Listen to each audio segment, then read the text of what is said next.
यहाँ अपडेट कर देता हूँ। जो हॉट सीट है राजस्थान की, उनकी जो ताजा स्थिति है ये मैं आपको बता देता हूँ कि तारानगर से बीजेपी के राजेंद्र राठौड़ करीब 7,000 वोटों से पीछे चल रहे हैं। इसके साथ ही लक्ष्मणगढ़ जो सीकर जिले की सीट है, इस पर कांग्रेस के गोविंद सिंह डोटासरा अब जो लगातार पीछे थे अब वो आगे हो गए हैं करीब 2,700 वोटों से। इसी तरह से जो तेजारा है वहाँ से बीजेपी के सांसद बाबा बालकनाथ 16,000 वोटों से आगे चल रहे हैं। और इसी तरह से चित्तौड़गढ़ में निर्दलीय चंद्रभान सिंह आक्या वो लगातार आगे चल रहे हैं। हालांकि मार्जिन बहुत ज़्यादा नहीं है, लेकिन 4,000 वोटों का ये मार्जिन है। इसी तरह से नागौर कांग्रेस के हरेंद्र मिर्धा 6,000 वोटों से आगे हैं और यहाँ पर ज्योति मिर्धा लगातार पिछड़ रही हैं। पोखरण में बीजेपी के महंत जो प्रतापपुरी हैं वो 10,000 वोटों से आगे हैं और यहाँ पर लगातार उन्होंने बढ़त बनाए रखी है साले मोहम्मद के ऊपर। और खीवसर से हनुमान बेनीवाल यहाँ पर एक कांटे का मुकाबला चल रहा है, करीब 600 वोटों से आगे हैं, लेकिन मुकाबला बहुत ही कड़ा है।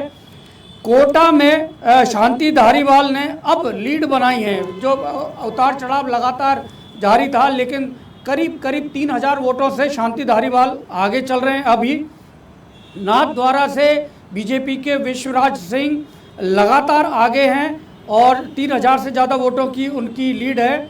उदयपुर वाटी से जो बीजेपी के शुभकरण चौधरी हैं, उन्होंने काफ़ी ज़्यादा बड़ी ये मार्जिन उन्होंने हासिल किया है, करीब 34,000 वोटों से वो आगे चल रहे हैं। इसके साथ हवा महल में बाल मुकुंदाचार्य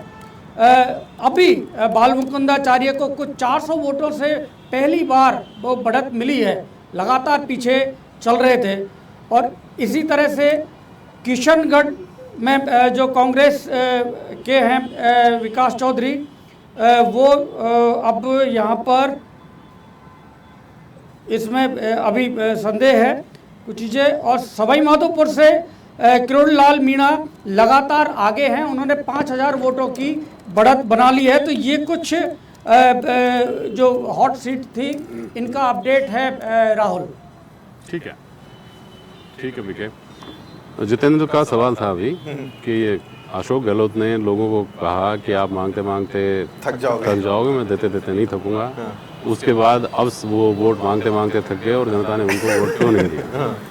मुझे लगता है जितेंद्र की इसको ऐसे देखने की जरूरत है कि ये 72-70 का जो आंकड़ा है ना, ये अशोक गहलोत को ही आया है, ये कांग्रेस को नहीं आया, ये सरकार को नहीं आया। ये अशोक गहलोत का ने जो व्यक्तिगत अपनी छवि जो राजस्थान में एक ऐसी बना ली है ना, उन्हीं को ये 72-72 का आंकड़ा मिला है। तो कांग्रेस यहाँ तक पहुँचती नहीं। सभी मंत्री हारे हैं, तो विभागीय जो उनका जो सिस्टम है सरकार का, मुझे लग रहा है कैबिनेट अशोक चांदना आगे चल रहा है, लेकिन मुख्यमंत्री चुनाव नहीं आ रहा। इंटरेस्टिंगली सर, जब टिकटों की घोषणा हुई और मतदान हुआ, मतदान के कुछ दिनों बाद तक भी एक सेंटेंस ट्विटर पर बहुत ज्यादा ट्रेंड कर रहा था। वो सेंटेंस ये था कि बीजेपी आ रही है लेकिन गहलोत जाते नहीं दिख रहे। ये बहुत लंबे समय तक एनालिसिस में ये सेंटेंस चलता रहा है, डिबेट्स में भी और ट्विटर्स पर, सोशल मीडिया प्लेटफॉर्म्स पर काफी बोला गया कि गहलोत हारते राहुल 400 सीट भाजपा की सरकार बनने जा रही है। ये भाजपा का कार्यकर्ता और नेता ही नहीं कह रहा था, राजस्थान का बच्चा कह रहा था।